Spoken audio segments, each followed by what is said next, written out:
Dans la tranquille ville d'Il-Oluji, les gens disaient souvent que le mariage était comme une marmite de soupe. Tout le monde pouvait la sentir, mais seuls ceux qui étaient à l'intérieur de la cuisine savaient vraiment ce qui bouillonnait. À l'intérieur d'un modeste bungalow couleur crème vivait Chinedu Okafor, sa mère au langage tranchant, Maman Ngozi, et sa femme, Amaka. De l'extérieur, leur maison semblait paisible. À l'intérieur, c'était un champ de bataille où une seule personne refusait de se battre. Cette personne était Amaka. Amaka était le genre de femme pour laquelle les anciens priaient que leur fils épouse. Douce, respectueuse, travailleuse. Chaque matin, avant que le coq ne chante, elle était déjà réveillée. À 5 heures du matin, la cour sentait le thé bouillant et les akaras en train de frire. Elle balayait la cour, lavait les vêtements, préparait le petit déjeuner et emballait le déjeuner pour son mari. Puis elle s'agenouillait respectueusement devant Maman Ngozi. Bonjour, maman.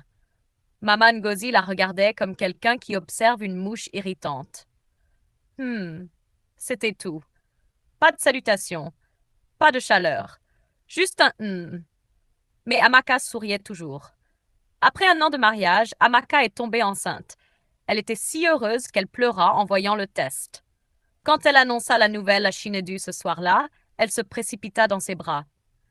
Nous allons avoir un bébé, murmura-t-elle. Pendant un instant, Chinedu sourit. Mais Maman Ngozi n'était pas impressionnée. Au lieu de cela, elle dit bruyamment Humph, voyons si la grossesse tiendra même. Ces mots transpercèrent le cœur d'Amaka, mais elle ne dit rien. 3 mois plus tard, Amaka perdit la grossesse. Cela se produisit un après-midi après qu'elle avait passé des heures à laver les lourds wrappers de Maman Ngozi. Elle sentit une douleur aiguë, puis du sang, puis le silence. À l'hôpital, le médecin parla doucement. Vous avez besoin de repos. Votre corps est épuisé. Mais le repos n'existait pas dans cette maison. Lorsqu'ils rentrèrent chez eux, Maman Ngozi secoua la tête de manière dramatique. Vous voyez, je l'avais dit, certaines femmes portent des bébés. D'autres ne portent que des problèmes. Amaka resta là, silencieuse, les mains tremblantes, le cœur brisé. Chinedu ne dit rien, pas un mot. Quelques semaines plus tard, Maman Ngozi invita des femmes du voisinage. Elles s'assirent sur des chaises en plastique sous le manguier pour bavarder. Amaka leur apporta de la nourriture et des boissons. Alors qu'elle se retournait pour partir, Maman Ngozi éclata de rire bruyamment. Mon fils a épousé une belle fleur qui ne peut pas donner de fruits. Les femmes éclatèrent d'un rire gêné. Amaka se figea. Ses oreilles brûlaient de honte. Une femme murmura gentiment. Ah, Maman Ngozi, laissez la fille. Dieu le fera. Maman Ngozi ricana. Dieu aide ceux qui sont utiles. Amaka retourna tranquillement à la cuisine et pleura en lavant les assiettes. Quelques mois plus tard, Amaka tomba enceinte à nouveau. Cette fois, elle ne le dit à personne. Pas même à Chinedu. Elle priait chaque nuit. Dieu, s'il te plaît, que celui-ci reste. Mais la grossesse ne rendait pas la vie plus facile. Maman Ngozi augmenta le travail. Amaka, va chercher de l'eau. Amaka, lave les rideaux. Amaka, pourquoi la soupe est-elle trop salée? Un après-midi, en soulevant un lourd seau d'eau, Amaka s'effondra. Cette nuit-là, elle perdit à nouveau le bébé. Quand Chinedu la prit, son visage se durcit. 2 grossesses. Toutes 2 perdues, dit-il froidement. Amaka le regarda avec des yeux humides de larmes. J'ai essayé, Chinedu. J'ai vraiment essayé. Maman Ngozi applaudit des mains de manière dramatique. Mon fils, cette fille va gâcher ta jeunesse. Puis elle prononça la phrase qui changea tout. Tu as besoin d'une femme forte, pas de cette chose faible. Amaka sentit ces mots comme des couteaux, faibles. Après tout ce qu'elle avait enduré, à partir de ce jour, Chinedu commença à rentrer tard à la maison. Parfois, il ne rentrait même pas du tout. Quand Amaka demandait doucement, il criait Arrête de te comporter comme une mendiante. Maman Ngozi commença aussi à murmurer bruyamment chaque fois qu'Amaka passait. Mon fils mérite une femme avec du feu, pas une bouillie froide. Un soir, pendant le dîner, Maman Ngozi dit nonchalamment: Chinedu, j'ai rencontré une merveilleuse fille à l'église aujourd'hui. Amaka s'arrêta en servant la soupe. Elle est audacieuse, confiante et très belle. Chinedu parut intéressé. Quel est son nom? Maman Ngozi sourit fièrement. Ifeoma. Puis elle jeta un regard sarcastique à Amaka et ajouta: Et elle ressemble à une femme qui peut réellement avoir des enfants. La pièce devint silencieuse. Les mains d'Amaka tremblaient, mais elle continua à servir la nourriture, tranquillement, respectueusement, comme toujours. Plus tard dans la nuit, Amaka s'agenouilla près du lit pour prier. Sa voix était à peine audible. Dieu, si ce mariage n'est pas ma place, s'il te plaît, donne-moi la force de partir en paix. À l'extérieur de la porte de la chambre, Maman Ngozi murmura à son fils: Chinedu, un homme ne devrait pas souffrir comme ça. Chinedu soupira. Peut-être que tu as raison, maman. Et juste comme ça, le destin d'un mariage paisible commença à s'effondrer.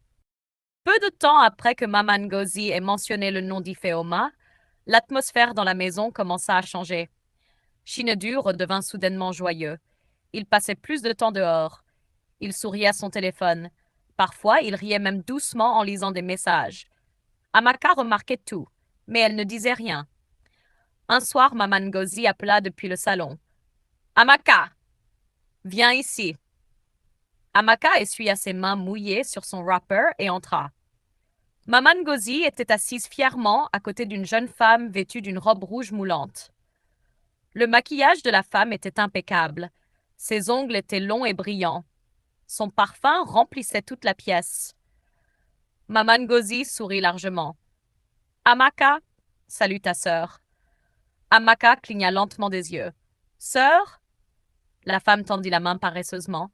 Je suis Ifeoma, dit-elle avec un sourire joueur. Ses yeux se promenèrent lentement de la tête aux pieds d'Amaka. Puis elle ricana. Alors c'est la fameuse épouse. Les mots semblaient polis, mais le sarcasme à l'intérieur était tranchant. Amaka salua poliment. Bonsoir. Ifeoma inclina la tête. Tu as l'air fatigué. Maman Ngozi éclata de rire bruyamment. Elle est toujours fatiguée, mais étrangement jamais enceinte. Chinedu se racla la gorge maladroitement, mais ne dit rien. Ifeoma s'installa confortablement comme quelqu'un déjà chez soi. Ne t'inquiète pas, dit-elle avec un doux sourire. Certaines femmes ne sont tout simplement pas faites pour la maternité. Amaka sentit ces mots lui transpercer la poitrine. Pourtant, elle resta silencieuse. En quelques semaines, Ifeoma devint une visiteuse régulière. Bientôt, elle cessa d'être une visiteuse. Elle devint la future épouse. Une nuit, Chinedu appela Amaka dans le salon. Maman Ngozi était assise là comme un juge. Ifeoma croisa les jambes avec assurance. Chinedu évita le regard d'Amaka. Amaka, ce mariage ne fonctionne pas. Les mots flottèrent dans l'air comme un tonnerre. Amaka avala lentement sa salive. Je vois. Maman Ngozi applaudit des mains de manière dramatique. Mon fils a déjà perdu assez d'années. Ifeoma soupira doucement. Tu mérites le bonheur, Chinedu.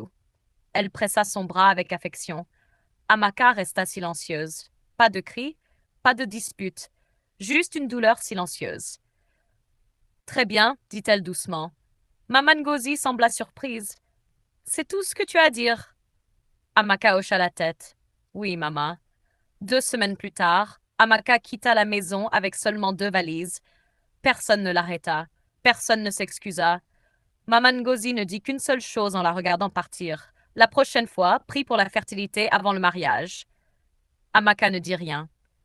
Elle partit simplement et disparut de leur vie. 3 mois plus tard, Chinedu épousa Ifeoma lors d'une cérémonie bruyante et ostentatoire. Tout le voisinage y assista. Maman Ngozi marchait fièrement comme un général victorieux.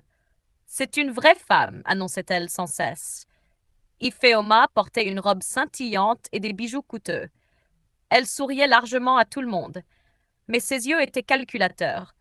Pendant la réception, l'une des voisines murmura: « Elle a l'air forte. » Maman Ngozi éclata de rire fièrement. Exactement ce dont mon fils avait besoin. 2 mois après le mariage, Ifeoma rassembla tout le monde dans le salon. Elle tenait une petite enveloppe blanche de manière théâtrale. Sa voix était douce et dramatique. J'ai des nouvelles. Chinedu parut curieux. Maman Ngozi se pencha en avant avec empressement. Ifeoma sourit lentement. Je suis enceinte. La pièce explosa de joie. Maman Ngozi cria de bonheur. Mon fils, enfin! Elle serra Ifeoma dans ses bras. Tu vois, voilà ce qu'une vraie femme fait. Chinedu souleva Ifeoma joyeusement. Je vais être père, Ifeoma rit fièrement. Puis elle jeta un regard de côté à Maman Ngozi et dit avec un sourire malicieux. Eh bien, certaines femmes savent faire leur travail. Maman Ngozi éclata de rire. Oh oui, ils célébrèrent toute la nuit. Mais lentement, quelque chose commença à changer. Au début, ce furent de petites choses, très petites choses. Ifeoma commença à donner des instructions. Chinedu, je n'aime pas ce canapé. Il a l'air bon marché. La semaine suivante, le canapé disparut. Puis elle fronça les sourcils devant les rideaux. Ces couleurs sont déprimantes. Ils furent remplacés immédiatement. Bientôt, elle commença à gérer la cuisine. Maman Ngozi, la soupe est trop grasse. Maman Ngozi cligna des yeux. Grasse? Ifeoma sourit doucement. Peut-être que c'est ainsi que les gens cuisinaient à ton époque. Chinedu rit maladroitement. Maman Ngozi força un sourire. Mais le sarcasme était évident. Un autre soir, Ifeoma tenait le téléphone de Chinedu. Qui est ce numéro? Juste un collègue. Elle le fixa froidement. Supprime-le. Il rit nerveusement. Tu plaisantes. Ses yeux ne souriaient pas. Supprime-le. Chinedu supprima rapidement le contact. Maman Ngozi observa silencieusement depuis le coin. Un sentiment étrange monta dans sa poitrine, mais elle l'ignora. Bientôt, Ifeoma commença à contrôler l'argent. Elle s'assit avec Chinedu un soir. Le mariage signifie transparence, dit-elle doucement. Il hocha la tête. Elle sourit chaleureusement. Donc je devrais avoir accès à tes comptes bancaires. Chinedu hésita, mais elle caressa doucement son ventre. Notre bébé mérite de la sécurité. Cette nuit-là, elle eut accès à tout. Maman Ngozi essaya de rire de la situation. Elle est juste confiante, dit-elle au voisin. Les femmes fortes disent ce qu'elles pensent. Mais à l'intérieur de la maison, la voix d'Ifeoma devint plus forte. Ses instructions devinrent plus tranchantes. Son sarcasme devint plus lourd.